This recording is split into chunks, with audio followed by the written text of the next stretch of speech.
Bonjour tout le monde, ici Anthony de chez Alias Entrepreneur pour une autre découverte pour entrepreneurs. Aujourd'hui, je suis avec Julie Tano-Lasson pour parler d'un sujet que pendant la pré-entrevue, ça a vraiment transformé ma manière de voir les choses, d'expliquer les choses. J'ai déjà eu des transformations dans les entreprises que je gère, c'est-à-dire parler d'expérience client au lieu de simplement satisfaction à la clientèle. Alors, comment faire pour parler d'expérience client?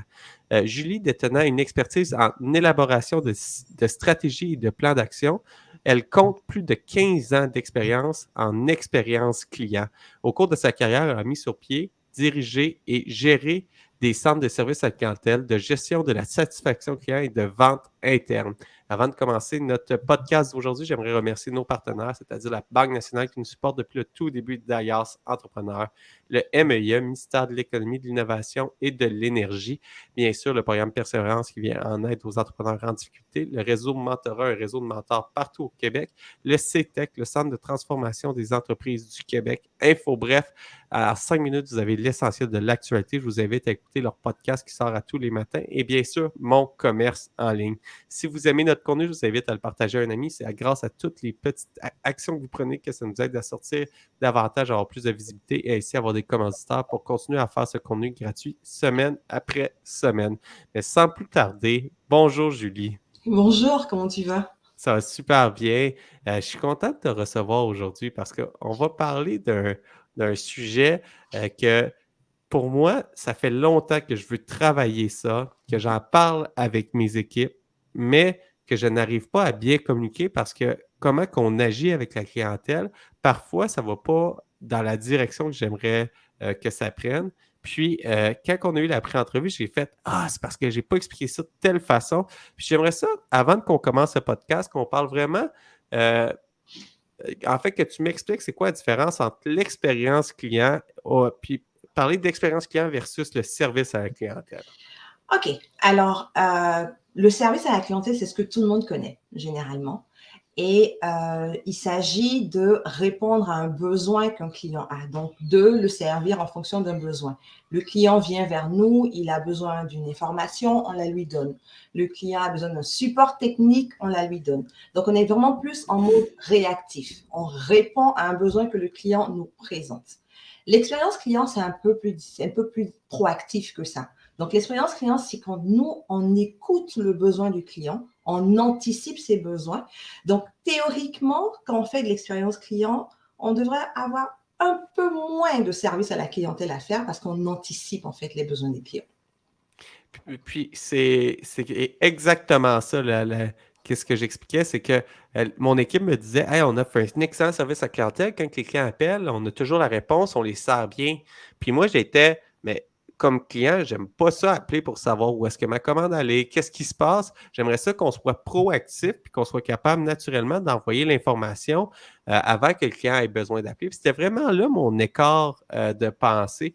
Puis quand on parle d'expérience client, c'est quoi les premières choses à travailler pour transformer son entreprise pour offrir une meilleure expérience client quand on a un bon service à la clientèle?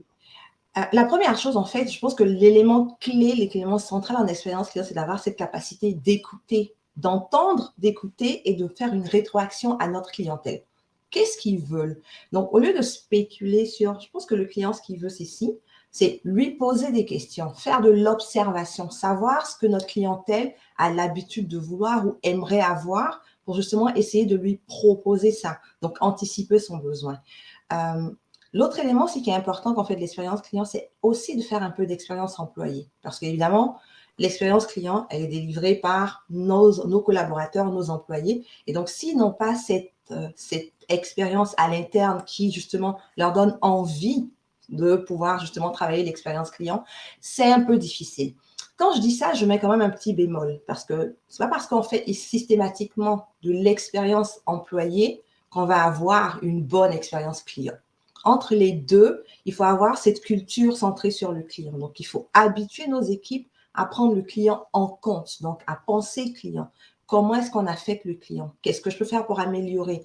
Est-ce que les décisions que je prends, ça affecte notre client de telle ou telle manière? Donc, expérience employée, culture centrée sur le client, systématiquement, on va vers une expérience client. j'aime vraiment qu'est-ce que tu viens de dire. C'est pas parce que je travaille sur mon expérience employée qu'automatiquement ça va se répliquer dans mon expérience client, mais il faut vraiment que j'aille nommer régulièrement que le client fait partie de notre choix, de notre processus décisionnel. Puis, dans cet aspect-là, vraiment, pour communiquer auprès des équipes, puis même moi personnellement comme entrepreneur, comment que je fais pour continuer à toujours penser à comment que je peux améliorer mon expérience client, surtout quand que j'ai des grosses surcharges de travail comme travailleur autonome ou comme propriétaire de petite entreprise. Là, on fait toujours plein de choses. J'ai une pile de paperasse, j'ai ma comptabilité qui est en retard, j'ai mes DAS que je dois payer, Mm. peu importe les mille et une tâches qu'on doit avoir, les clients qui rentrent, peu importe. Mais comment que je fais pour continuer à penser à mes premiers succès parce que j'avais une bonne expérience client, mais avec le temps, quand j'ai des surcharges de travail, j'ai tendance à perdre cette expérience client-là. Comment que je fais pour continuer à alimenter puis à semer les plantes qui vont faire que, wow, chez compagnie XYZ, l'expérience client est bonne année après année et cela malgré les charges de travail qu'ils ont. Alors, c'est de créer ces habitudes-là. Donc, parce qu'en tant qu'humain, on fonctionne par habitude. Donc, il faut créer un système, un processus dans lequel ça devient systématique de se poser cette question-là. On veut faire telle chose. Ben, la première question qu'on devrait se poser, c'est qu'est-ce qu'ils vont en penser nos clients? Qu'est-ce que nos clients pensent? Comment ils le perçoivent? Est-ce qu'on a déjà eu des retours par rapport à ça? Donc, c'est petit à petit changer je dis changer nos habitudes, mais prendre de nouvelles habitudes où on met le client au centre de ce qu'on fait. Euh, Comme entrepreneur, on est habitué à décider. On décide comment est-ce qu'on veut que notre entreprise tourne, comment est-ce qu'on veut faire notre facturation, etc., etc. Il faut éviter ce biais-là, au fait, quand on parle avec nos clients, ou qu'on parle de nos clients. Au lieu de décider, comme d'habitude, pour nos clients, il faut aller vers le client en premier, poser des questions, observer, puis à partir de ce qu'on a comme information, venir prendre des décisions à l'interne. Ce matin, je faisais justement une formation dans une e-commerce et puis ils m'ont posé une question. Est-ce que tu penses qu'on devrait faire telle chose de telle manière pour nos clients? Je dis, ben, je ne peux pas répondre. Il faudrait que vous posiez la question à vos clients.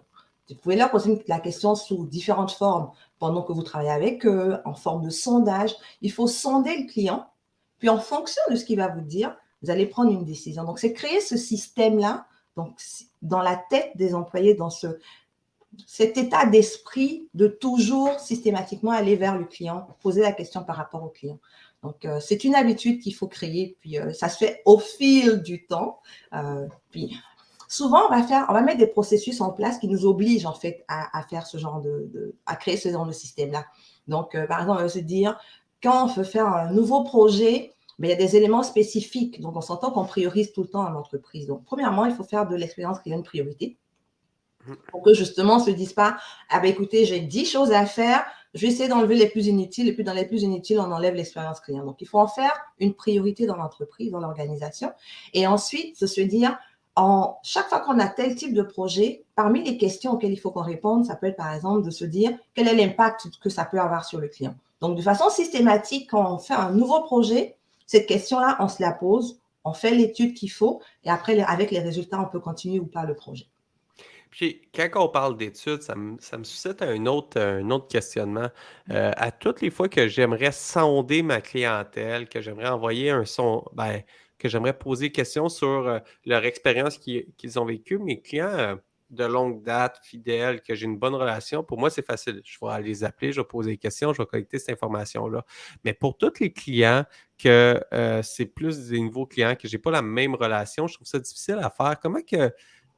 En fait, ma question, c'est est-ce que ça brise mon expérience client, aller collecter de l'information, aller demander un feedback sur comment qu'ils ont aimé leur expérience avec notre entreprise? Théoriquement, non. Donc, ça dépend vraiment du type de questions qu'on pose. Alors, comme tu l'as dit, il faut créer une relation avec le client pour qu'il ait envie de vous donner cette information que vous voulez avoir. Donc, c'est sûr que en début de relation, on va poser des questions qui sont un peu plus basiques. Okay? Vos clients qui sont plus réguliers, c'est sûr que vous leur posez beaucoup plus de questions, aller plus en profondeur, poser des questions qui rentrent dans leur espace personnel pour apprendre à mieux les connaître. Mais si moi, je commence à peine à faire affaire avec ton organisation, ton entreprise, puis que tu me poses des questions que je trouve comme un peu intrusives, ben, il y a de fortes chances que je ne réponde pas.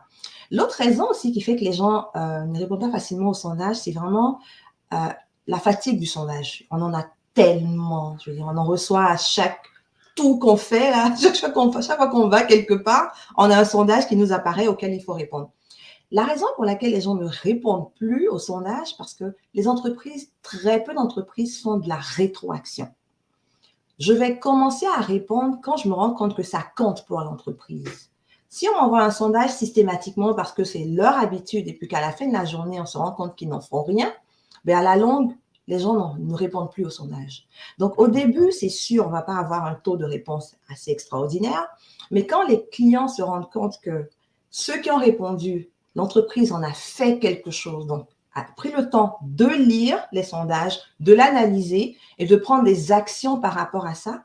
Ensuite, de retourner vers le client pour lui dire ou leur dire, écoutez, on a fait un sondage à telle période, vous nous avez dit telles affaires, voici ce qu'on a commencé à faire. Là, vous allez vous rendre compte que les clients, ceux qui ont répondu vont être super heureux parce que ça a compté le fait qu'ils répondent. Ceux qui n'ont pas répondu vont se dire, oh, cette entreprise-là, eux autres, quand on répond à leur sondage, ça compte. Ils prennent le temps d'écouter ce qu'on dit et de faire de la rétroaction. Vous allez augmenter votre nombre de personnes qui répondent à vos sondages. Mais c'est sûr qu'en 2023, au début, quand on fait des sondages, ben, le taux de réponse est beaucoup moins important, surtout avec une clientèle avec laquelle on n'a pas encore eu le temps de créer une relation. Puis dans ce temps-là, quand je vais avoir vraiment des réponses à des questions précises, est-ce que je suis mieux d'appeler le client pour savoir comment que ça a été, puis moi, prendre ça en note pour m'améliorer au lieu d'envoyer un sondage upfront à tous mes clients qui commandent dans mon entreprise? Ça dépend du type de commerce. Il y a des commerces où, par exemple, on est dans une niche, on n'a pas une très, très grosse quantité de clientèle. Ben, si on a la capacité, aussi bien financière que en termes de ressources humaines, de faire des appels en one-on-one, c'est plus intéressant pour le client parce que ça crée plus facilement le lien. On peut quand même faire des sondages qui sont par courriel, par SMS, etc., etc. Le plus important, c'est vraiment de pouvoir faire cette rétroaction-là au client. Donc, c'est Je sûr comprends. qu'on ne commencera pas en se disant, écoute, j'envoie un sondage, je m'attends à avoir 80% de retour de taux de répondants. Ça n'arrivera pas, surtout si c'est une nouvelle clientèle. Il faut vraiment travailler. Et c'est là où les entrepreneurs doivent se rendre compte que c'est quand même, je dis tout le temps à la blague à mes clients potentiels que moi, je suis comme un peu une agente matrimoniale, en fait. Donc, je veux dire, l'idée, c'est vraiment de créer une relation avec la clientèle. Et une relation, on s'entend, même en tant qu'humain, ben, ça se fait pas du jour au lendemain. Il faut la bâtir, il faut la construire. Il faut créer la confiance que le client peut avoir assez pour te dire, pour se dire, écoute, ceux-là, j'aime bien ce qu'ils font. Ceux-là, ils écoutent ce que je dis. Puis, un client qui aime votre entreprise, un client qui se sent accepté ou qui se sent, qui sent que ses besoins sont comblés avec votre entreprise, il a tendance à vouloir que votre entreprise reste en vie. Il a tendance à vouloir vous voir grandir. Alors, ça va être facile pour lui après de faire de la rétroaction. Je comprends vraiment bien. Puis par la suite, c'est avec toutes ces rétroactions-là, c'est là que je vais pouvoir améliorer mon expérience client, puis anticiper les questions parce que je vais connaître ma clientèle avant même qu'il ait besoin de poser les questions. Puis là, Exact. ça me vient à t'apporter dans une industrie qui a beaucoup, tu sais, que je suis travailleur autonome ou je suis propriétaire d'une petite entreprise, puis là, j'ai des pics de commandes. J'ai vraiment des volumes de commandes qui arrivent tous en même temps.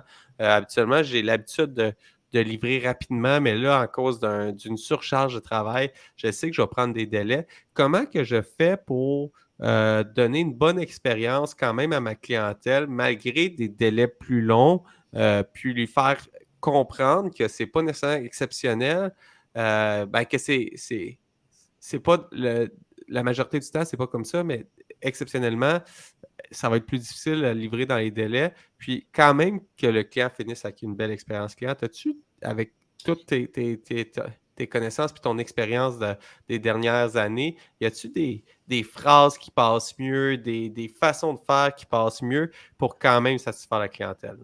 Ah, ce que je dis tout le temps aux gens, c'est qu'un client, vous êtes tous des clients. On a tous déjà été minimalement une fois client. Il veut savoir, le client. C'est-à-dire, Ma proposition de valeur ou ce que je dis à mes clients de façon régulière, systématique, c'est que la livraison se fait en 24 heures, disons. OK? Mais là, je me retrouve qu'on est en période, on sait que maintenant, on est de juin à fin août, mais ça va être une période super occupée. Il faut le dire à notre client.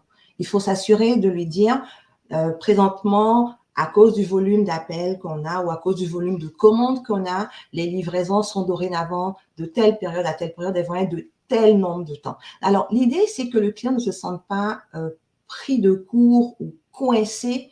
Il faut l'informer, il faut qu'il le sache. Donc, il faut lui expliquer pourquoi. Souvent, je vais prendre l'exemple d'une obligation légale pour une entreprise. Il y a des obligations légales qui sont extrêmement contraignantes. Okay? Mais une obligation légale, on ne peut pas y échapper.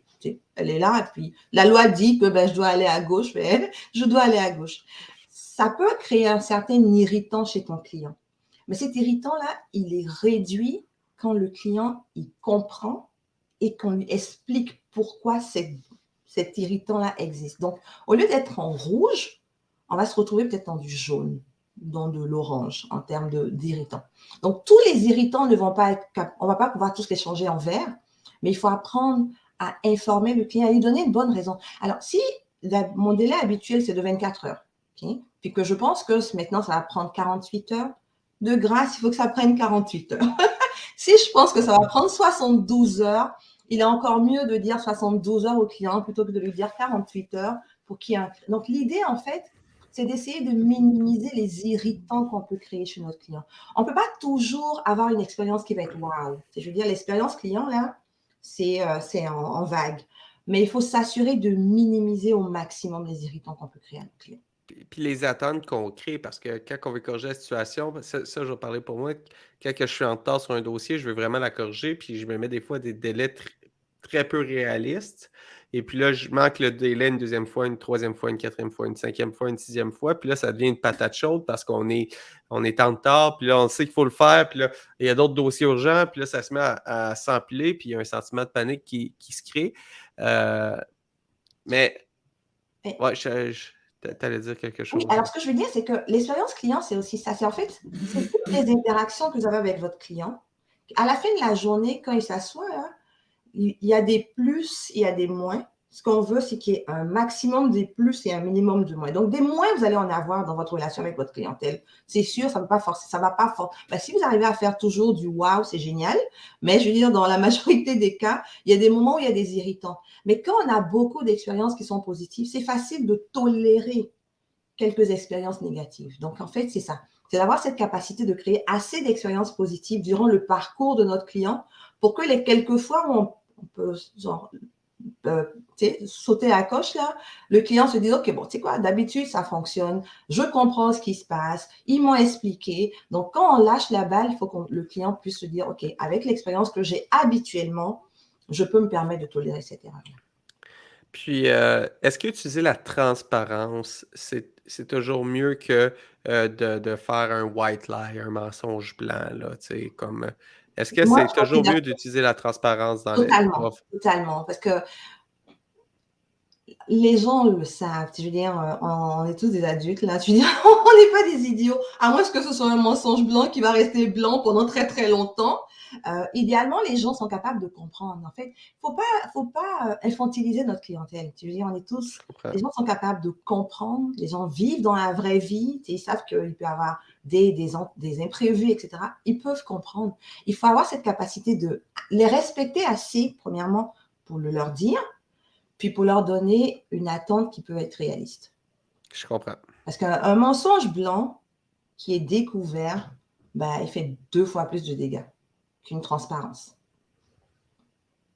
Alors, si je comprends bien, un mensonge blanc qui est découvert fait 2 fois plus de dégâts qu'une transparence. Puis ça, Oui, c'est quelque chose que je travaille beaucoup avec mes équipes, qu'il faut être transparent avec la clientèle. On a un problème, il faut être transparent, il faut expliquer tout ce qui se passe de A à Z. Puis, si on a fait notre possible comme entreprise, si j'ai fait mon possible dans le mandat, puis qu'il y a plusieurs aspects externe à mon mandat qui a fait que la situation s'est produite. Dans la majorité des cas, le client va comprendre. Puis j'explique, si on a été transparent et le client il finit par être très fâché puis pas revenir, c'est peut-être pas le style de client qu'on voulait à la base dans l'entreprise parce qu'il y a des demandes parfois très peu réalistes qu'on finit par faire, puis il arrive des situations, mais en étant transparent, souvent ça fonctionne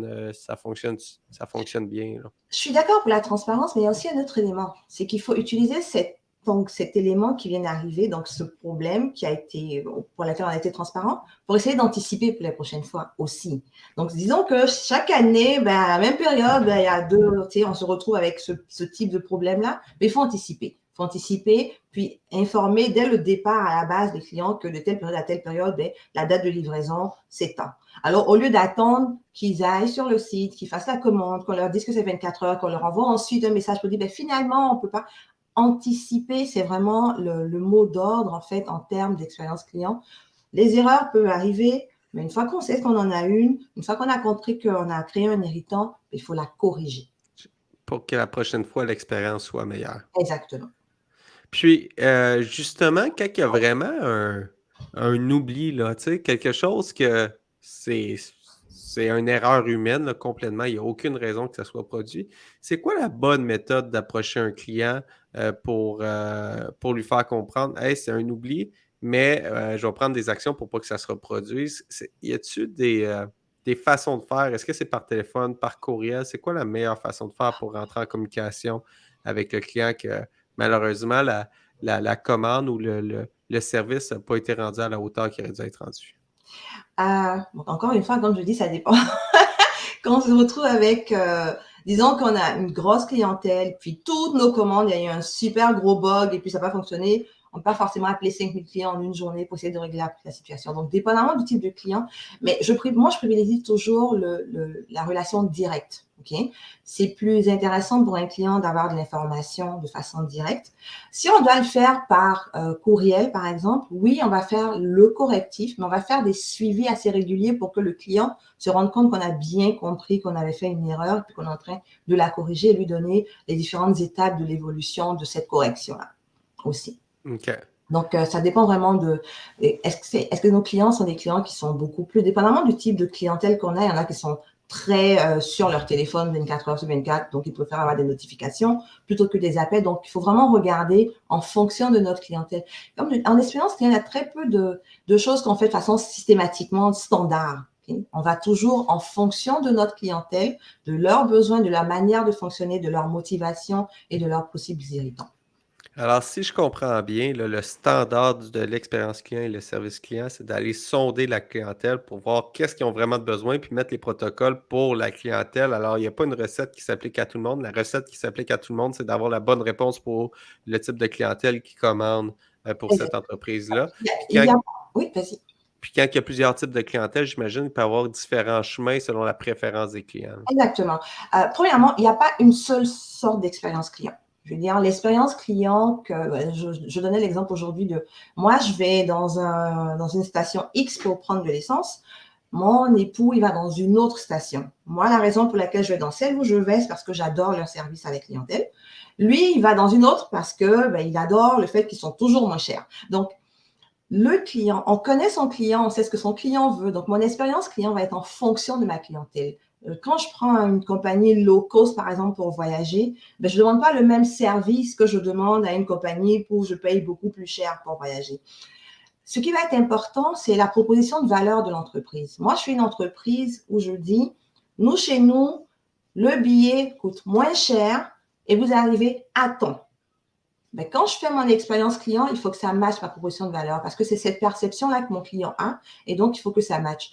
Une compagnie qui coûte beaucoup plus cher, je m'attends à ce qu'elle fasse un peu mieux que ça. Et sa proposition de valeur doit correspondre. Donc, notre proposition de valeur va déterminer notre expérience client. Donc, il n'y a pas une seule formule d'expérience client.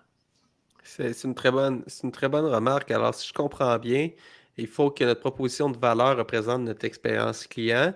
Puis, il faut être logique aussi dans cette expérience client-là. Alors, si j'offre un produit low cost, je ne peux pas offrir une expérience client d'une compagnie qui a des très, très bonnes marges, qui offre un high ticket de ce côté-là, parce qu'il y a des meilleures marges que moi sur cette Parce que je pourrais l'offrir, mais ce n'est pas l'attente de mes clients.